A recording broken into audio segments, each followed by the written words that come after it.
Happy Thursday. It's Thursday, right? I think. Hope you guys are having an awesome day. I'm super excited to have Michael Caputa here. Am I saying your last name right, Michael? Caputa. Caputa. So welcome. I wanted to share your journey just because it has been so inspirational to work with you. And I'm super excited because we kind of had a culmination of sorts with Ironman Florida 70.3 this past Sunday. So before we get into the details of that, why don't you introduce yourself a little bit more? Tell us a little about your family and where you came, your background in triathlon.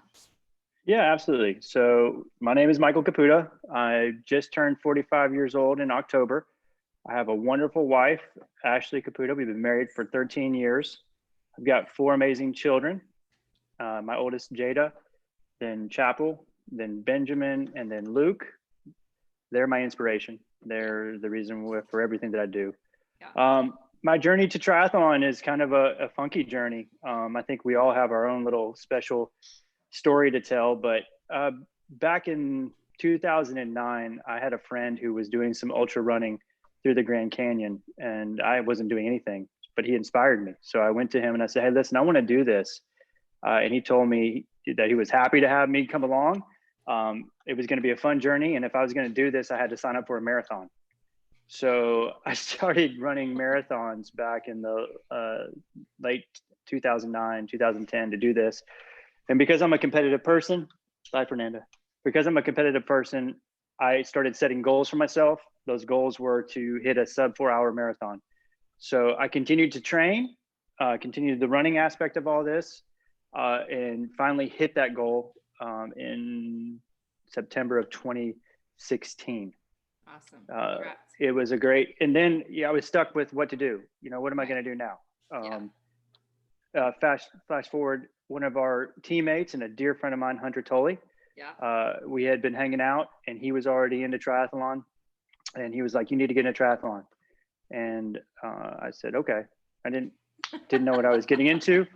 Right. Started training for triathlon. Didn't even have a bike.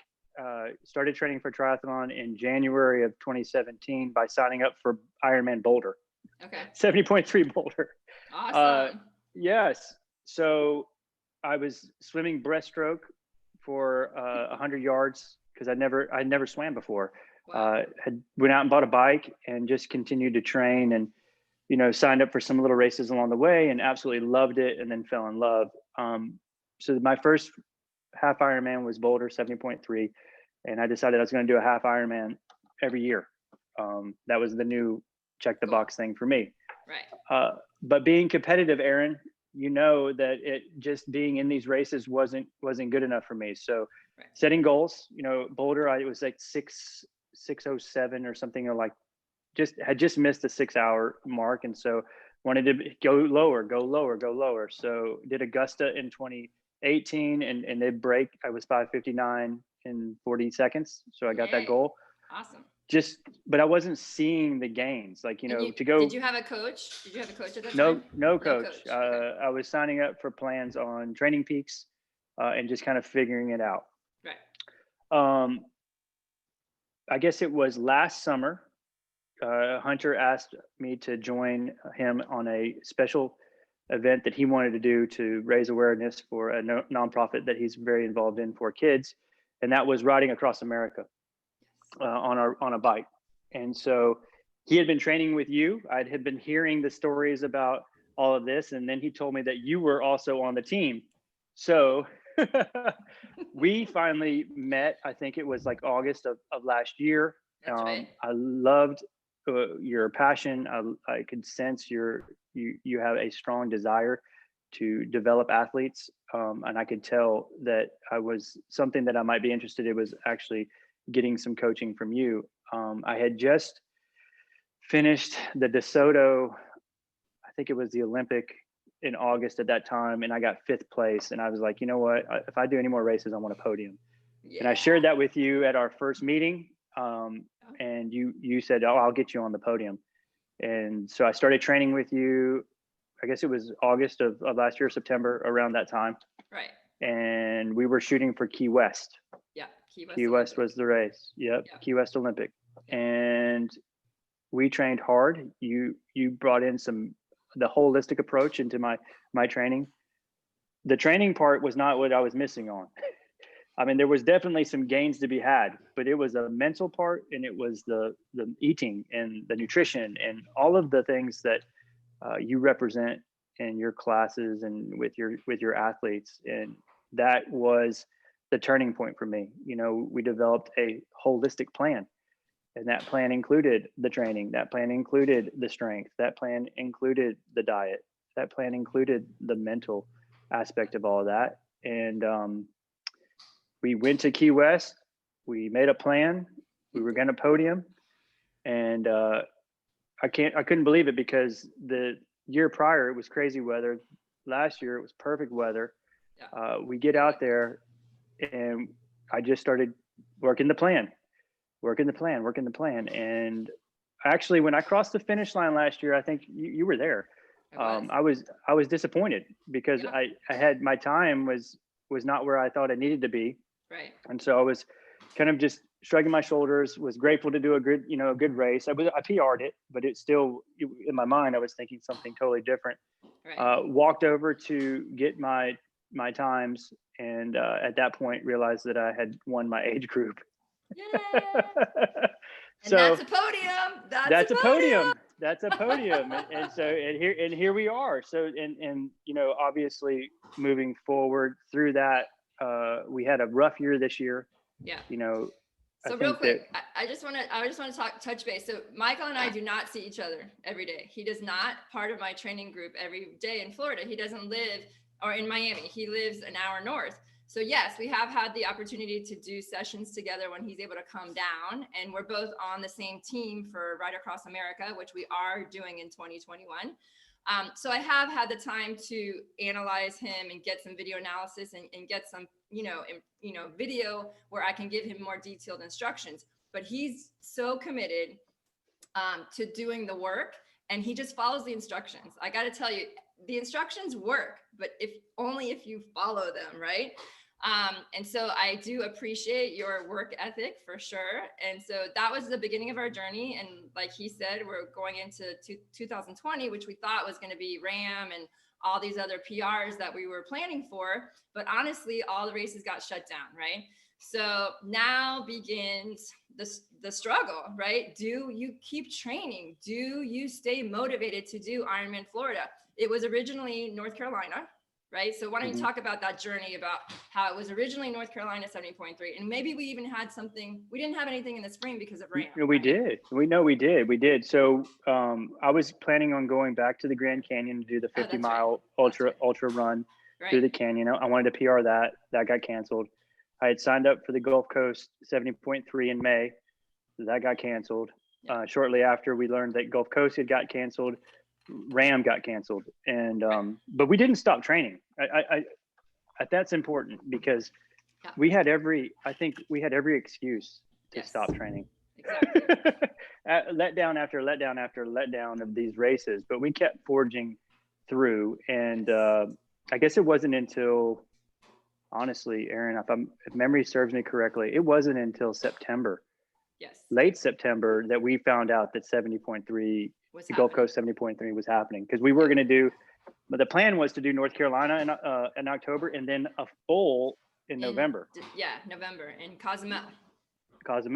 That was the original plan. And that was the original plan. Yeah. And it was interesting, because we were doing some really big VO sets, right? Yes. So, but then we had to get ready for Gulf Coast, and that was six weeks or whatever it was. We really only dialed it in those last 6 weeks, but because you had stayed consistent all through the spring and summer, despite like quarantine, despite pools being closed, despite all that stuff, you just kept your fitness up. You didn't waver on that. It wasn't, Oh yeah, PR by the way, fitness. I got sick too. That's right. You got COVID. That's right. We did. And you used my protocol. Did you use my protocol? Yes. And it totally helped you recover so fast. Remember that first workout after you came back, and you were saying, wow, in 2 weeks, you had already lost some fitness just because of the COVID thing. But I totally attest your nutrition prior to getting COVID and your lifestyle prior to getting COVID, Oh yeah. Helping you not be sick for very long at all. Like you were so recovered after what I think it was like 3 days you had symptoms and 3 that was days. it. Yeah. Right? Woke up on a Monday feeling terrible. It was actually Tuesday, middle of the night. And then on Thursday, I said, I'm going out. When I ran a 5K, when I did three plus miles on Thursday. But it is a testament to the fitness that I had before. So yeah, I think you did your track workout that Tuesday morning that you got COVID, and you were like, I did. And it was a killer workout too. And I was like, oh my God, because that can really, test your immune system, those hard workouts. Yeah. So, and then you were back to normal training after 2 weeks of COVID. I mean, you weren't sick for 2 weeks, but we let you be a little bit more aerobic for another week. But then when we had the goal, you came to me and you were like, no, we didn't even know about Florida yet, but we got this back into training. We did. But then we decided, okay, we're going for it. I had to ask everybody who had originally signed up for Florida if they were actually going to do it, because so many people had stopped the consistency of training, right? So when you said game on, right, we just dialed it in. We dialed it in, and maybe tell the journey of how we dialed it in. Like a lot of people don't know how it is to work with me, but what I ask of you, leading up to it, the race plan, the actually putting in the time you wanted to do 6 weeks out, right? Yes. 6 weeks out, we had our goal time, right? We did. Yeah. So tell a little bit about that. What's interesting is we had no time or no experience of working together on a race from December of last year until September or even early October of this year. There's no races. So we had to relearn each other in that aspect. Not that we're just trying to get on the same page. And as you know, I'm a good soldier. If you present a plan to me and I believe in the plan, I'm going to execute the plan. And so we started talking again. And this is what I really enjoy about being a part of Full Circle, and your approach is the visualization piece of all this. Because once again, the training is good. You can have the best fitness on the planet, but if you don't see yourself executing that plan like you're going to do on race day, that fitness can become actually a weakness, because it's not going to carry you through. I don't care what size race you're racing in, what distance. At some point, you're going to hit a wall. It's not going to go the way that you want it to go. And this is where the visualization comes in. So we started doing the training. We started ratcheting the training for that, focusing on those distances. And those paces, those paces, those power numbers, the speed on the swim that we needed to hit for the distance that you were doing, and the paces on the run that we needed to hit for the 13 Absolutely. months, right? But it goes back to what you were saying earlier. You had me do 2 race plans. Yes. What I thought I could do, this was 6 weeks before the event, what I thought I could do, and then what my dream would be. The dream. And of course, out of sight, out of mind, because you turn that in 6 weeks in and you're just going forward, right? So then 2 weeks before the race, you had me revisit that, and we did our super day. Yep. And let me tell you, that is such a huge experience. It's huge. And well, it's either going to be a confidence booster. So for what you guys don't know, is a super day is actually like a race simulation. It's a race simulation. It's a race rehearsal where you're not doing the full distance, but you are including intervals at your goal race paces, your goal power, your goal paces on the run. And you find out 2 to 4 weeks out, 6 weeks, maybe for an Ironman, you're either going to get a huge confidence boost from that day, or you're going to say, wow, if I want to hit the goal that I've set for myself, I need to get on it. And we only had 1 more week in this case for you. So there was no getting on it. You were already there. So that day turned out to be a perfect race rehearsal. You worked out some kinks. Like, what did you discover on that day? There was something that you were like, you know what? I really need to think about. You ran really fast off the bike. That's what it was. And I was like, listen, you cannot do that on race day. You got to pull it back in. Right. So true. Yeah, no. And it was, hindsight being 2020, I hadn't had any taper going into that. And so the expectation that I put on myself to perform well was compromised a little bit, just because I was already doing big training weeks, lots of hours. So you're right. I came off the bike. It was a million degrees hot. And I was running way too fast. And that was that was a huge thing to take into the race. And Just matter of fact, awareness. we tweaked it back, and there was some mantras that had to be said in order to make sure that anytime you get off the bike and you start cooking it, there's going to be an issue. I don't care how fit you are, you're going to have an issue. And so that proved awesome. Yeah. So we came back 3 days before the race, did another race plan. I think the race plan came out to 5 hours and 27 minutes. Exactly. Yeah. We said 5:27. We said 5:27. You reviewed it. You gave me some pointers. Oh yeah, the caffeine intake was way too high. I was like, you're gonna have a heart attack out there if you drink and eat that much caffeine. Well, I'm just going off a past experience. That shows you how much I've grown in nutrition. Yes. Whereas in the past I had to rely on caffeine, but now I'm feeding myself appropriately throughout the race. Exactly. It's huge. It's a game changer when you do that. But the other thing that you have us do, and that's very important, is not just our race plan, but our actual schedule leading up to the race. And then of course, what's going to happen during the race, And so I put together my itinerary for you and sent it to you. And we worked on that. It included everything from the drive to, meal planning. What are you going to do at night? Just those things, which it's so invaluable. It's so valuable. And it's so important because it's the guardrails. Yes. Because, if you're sitting in your condominium at night and you don't have anything on your plan, you could tend to drift. You may go wander into something that is not helpful, especially in Panama City Beach. So, having that was great. And then it did. I laid out the nutrition plan, and we executed the nutrition plan. Like you said, we dialed back the caffeine. We added some more protein. We had some more carbs. Yeah. But we were mindful of every step of the way, what was going to help me perform at my very best. And hit that 5:27, right? Hit that 5:27. 5:27. This is so cool. That's why I can't wait to share the story of the actual race. So also, I don't know if you guys know, a lot of people don't know that the race actually started for the 70.3 at 11 a.m. as opposed to with all the full Ironman athletes at 6 a.m. So it was a totally different scheme of things that, most 70.3s and the previous 70.3s that you'd never done. But it actually turned out to be kind of cool because you got extra sleep and you were able to chill out, right? The morning of the race. Yeah.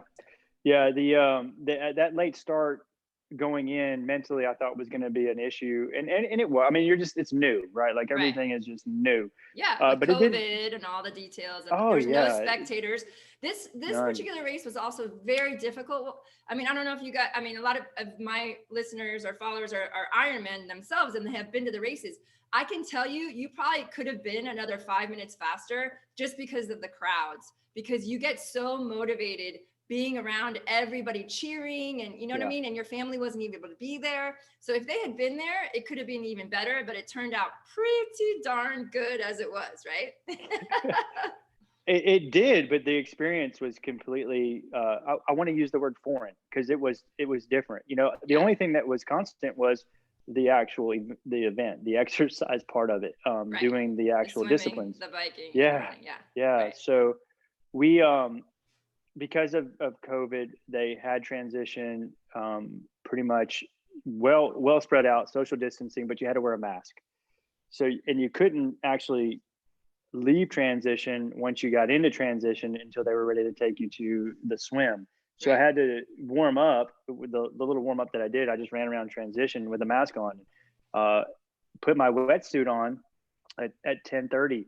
They started leading us down. And so we get to the beach at 10:35 and we had to wait until 11 o'clock in our wetsuits to swim. So from that aspect, you're just sitting in that heat, baking and thinking. And I just remember what Erinne said. I started doing my jumping jacks and, some push-ups and just trying to stay as loose as I possibly could. But getting in the water at 11 a.m. as opposed to getting in the water at 7 a.m. is a little different, right? Because the surf is starting to pick up a little bit. So jumped in the water right after 11 and really was dialed in on, what, I'm going buoy to buoy. I'm focused. I'm going buoy to buoy and was able to I don't want to say survived the swim. I executed my plan Right. of 2:15, was my pace, and I came out of the water a little bit faster than that. But the challenge was, now I'm dealing with sunlight that I'm not usually dealing with. I'm dealing with waves that I'm not usually dealing with, and so just mentally having to get through all that Right. was tough. Was tougher than usual. Yeah, and And of course, your swim has been your limiter in the past, right? We worked a lot on your swim stroke. So to have that consistently for 2,200 yards, that's a great time, and that's what we planned on, right? we did. Yeah. We did. Get out of the water. It's the little things that you miss that we didn't have in this race. The wetsuit assistance, Strippers, somebody, the the stripper is strippers. there to help you get out. So get out of the water. And because Ironman full was going on, there was 2 transitions. And of course, 70.3 transition was even further away than the full. So I had to run from the beach to transition, which was at least a quarter mile, if not longer. Right. And the rust of not racing started to kind of creep in during that. So I had to get out of my wetsuit. Right. I made a rookie error. I actually ate in transition when I should have been eating on my bike. Yeah. Trying to get out of transition. It was just a little bit of a fuzzy head. But you know what? The mantras and all of that stuff helped me to come back to reality. Like, hey, you're in a race. Focus. You Yeah. dummy, let's go.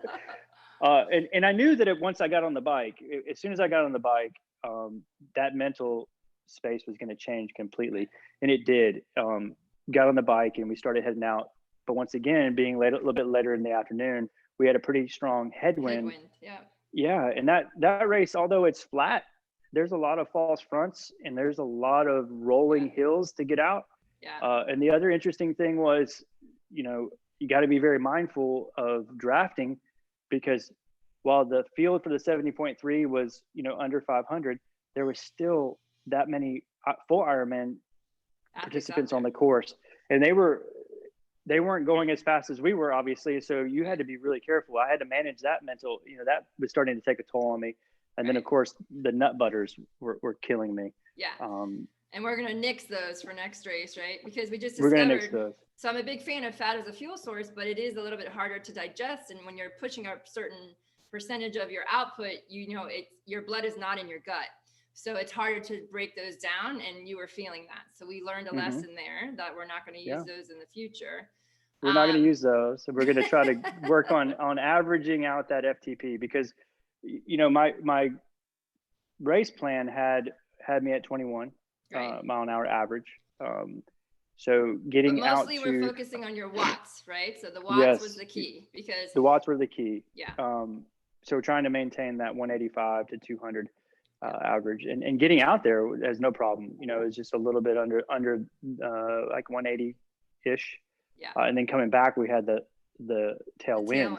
Yeah. And then it was game over. It was, we were flying back. Yeah, it was great. And then the one thing that we talked about is that you can't chase your watts. When you have a tailwind, you're not going to be able to hit your watts as high. So your watts did go down, but you were flying. So you knew you were still in your sweet spot, and you're paying attention to your heart rate, right? To make sure that you were pushing the effort you could maintain and still have the run, because you're a great runner, off the bike, right? That was in the back of my mind the whole time. Yeah. I'm not going to blow it on the bike. 10 minutes on the run to lose is bigger than 5 minutes on the run to gain, and even neutral. So that was always in the back of my mind. And, I was very grateful to have a good bike time. Yeah. Coming into the transition, I was ready. I was ready to run. I felt like it was going to be a good run. And once again, get in transition, rack the bike, grab my stuff, and start heading out. And it's another long transition. Yeah. And at this point, I'm used to getting into the run, around 10 o'clock in the morning. Right. And it's 2 o'clock in the afternoon, or 2:30 or whatever time. Yeah, 2:30. Yeah. And so even though the temperature was only 80 degrees, it was in the middle of the day. It was hot. It was still hot. It was hot. It was still hot. But I was fortunate in the sense that I had saved my legs, and I had a hard time holding back, but I just felt like I was I was right where I needed to be. And so we had set up a plan to negative split by 7%, starting at 9:15 and working all the way down to under 8 minute per mile splits. Yeah. But I was just feeling so much better and still holding back. I was able to maintain. And this is one of those things that I actually love about racing is you have a plan and the race presents something different and you have the ability to adjust your plan. And knowing my limits and having a little bit of experience with racing, I adjusted my plan. I said, you know what, if I can maintain 8:40 for the first 3 miles and then do 8:35 for 3 miles and then do 8:30 for 3 miles and then just blow it out at the end, my results are going to be better than they would have been if I would have done the 7%. And so I went with that and it worked. It absolutely worked. Yeah. It was great. Yeah. Got to the midway point of the race and was feeling really well. Was being mindful though that heat was still draining me. That loss of sodium and potassium, especially for the last couple of miles. The cramping is a concern, but I just kept maintaining the fluids. I had some salt with me, and I, anytime that I started to feel like there was going to be an issue with that, I just reminded myself, not today. Right. This is you've got this. This is something you're fast, you're fit. Just keep pushing forward. So that was your mantras, right? You're in it. Instead of, oh no, I'm gonna get a cramp. Like, don't even go down that alleyway. No. Stop sign. Not today. This is cast it down. Yeah, cast it down, and this is the goal, right? And then exactly. So let's talk about the actual finish time, because this is drum roll. This is the okay. So I'm coming into now, mind you, I have no idea. Once again, I'm looking at the times. My goal was to podium in this race. I wanted to get to world championships. And I just really wanted to leave it all out there. And I felt like I had, but the times, once again, almost going back to Key West, the times just weren't making sense to me in my head. And so I really started to pick it up the last, half mile and cooking into the finish line. You run down Pier Park, you come back through transition, and then you go to the finish line. And so there was actually a handful of people at Pier Park, which was nice, gave you a little boost, but you come back in and once again, there's nobody. Yeah. And so I passed 2 people. I hear Mike calling out, he's doing both. He's doing Mike Riley. He's calling out, hey, such and such you are an Ironman. I'm like, this is weird because I'm not an Ironman. I'm running here, And so it just all these different things, but then the red carpet. Then you see the red carpet, and that is such a signature part of it. And even though there's not anybody there, I just put my head down and crossed the finish line and got through it. And so I stopped my watch and my time. So the plan was 5:27 and my time was 5:26:42. What? How did that happen? Like, how precise can you get? Okay, so this is why we do that stuff. It's way more likely to happen when you have that intention. The universe just lines up to make it happen. You could have gone to the bathroom. You could have had a long line in the porta potty. You could have, tied your shoelace, right? And not made that number, right? But look at that. I love that story. That's just amazing to me. I love it all came in. And then, once again, no cell phone at the finish line. Yeah. No cheer, spectators. Cheering. Yeah, no cheering. No cheering. Yeah, your family wasn't there. Family wasn't there. You stumble into the refreshment area and it's all, in bags or, everything is individual serving and it's just weird. Like it is not a normal, hey, I just finished a half Ironman, Yeah. So I go and I sit down and I'm just trying to process it all. Yeah. And there's about, 10 or 15 finishers there, and they're all, it's weird. Nobody's really talking. We're just like kind of waving at each other, like, hey, that was tough. Yeah, okay. All right. And then I look up and there's one of the photographers is in front of the signs, so there's a sign for 70.3 finishers and then the full. So I go over and I take my picture, got my finisher medal. But I knew it was going to be a long walk to go get my bike out of transition. And then I knew that it was going to be long. Oh, we lost him. Wait, to the car. Okay. No, yeah, sorry. It's okay. having a long walk back to the car. And so I grabbed my stuff out of transition, didn't even check my cell phone. I just wanted to get back to the car, get to the car, load up, finally pull out my phone. And sure enough, in the group chat, Erinne had posted that I got third place overall in my age group, which was a huge blessing to me. And I was so humbled because I didn't feel like that was a third place race, but it was. And the reason why is because we made a plan, we executed the plan, and God blessed that plan for sure. So well, congratulations. I couldn't be more proud. Like, such an inspirational story.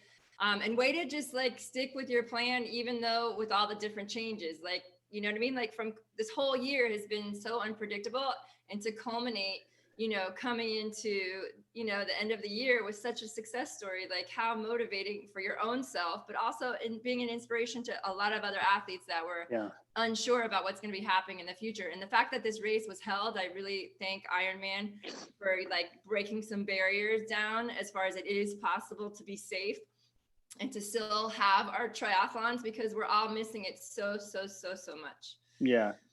No, I mean, listen, here's the reality. I'm a family man first. I have a full-time job. Right. And I just love racing. I love triathlon. So being a part of Full Circle has allowed me the opportunity to, and if I could say this to anybody out there who's listening, there is time in your life. You just have to figure out what you want, and you got to ask yourself, how bad do you want it? Because if you really want it, then you can make the space. If there's anybody, if I'm a testimony to anybody, I tell you, I don't sacrifice my family time. I don't sacrifice my work time. And I'm still able to enjoy this wonderful sport that I love so much. Right. I'd be more than happy to sit down and talk to you and encourage you if you have any questions about how do you balance all that stuff, because I know that's my mission too. My mission is to make triathlon fit into your life, not let triathlon take over, right? Right. It's not that big of a deal, you guys. We're not professional athletes, but I love to race. Once you get the race bug, or once you cross the finish line that first race, usually you want to do it again. But sometimes you can get so crazy about it that you just let it take over, and it doesn't have to be that way. It's about having a plan, having the right amount of time on the right days. And every time you have an issue, right, Michael, you would tell me, and we're like, family first, always. That's your family and your life have to come first. And when you Absolutely. do it this way, the reward is way better because your whole life is better. That's why it's called Full Circle Coaching. That's exactly what the name of my company is all about. So thank you so much. Is there anything else you'd want to share? Just one last thing, or you're good? I'm good. Okay. Thank you for the opportunity. And, of course, from all of the athletes, thank you for what you do for us. It was a pleasure to see how emotional you were after the race. I was so proud of you guys. Our mama bear. All right. Well, you guys, I hope you enjoyed this interview. There's going to be a couple more coming. And if you're interested in learning more about Full Circle Coaching, please reach out. Otherwise, have an awesome weekend. Happy Thanksgiving. Christmas is coming up, but we're racing this weekend, so we're excited about that. But thank you so much again, Michael. So proud of you. And Ram, we got Ram together. You're my buddy on Ram. We got 2 other teammates. We're going to have a great day. And, it's going to be a good 2021. Yeah, I agree. All right. Take care. Thank you. Bye, you guys.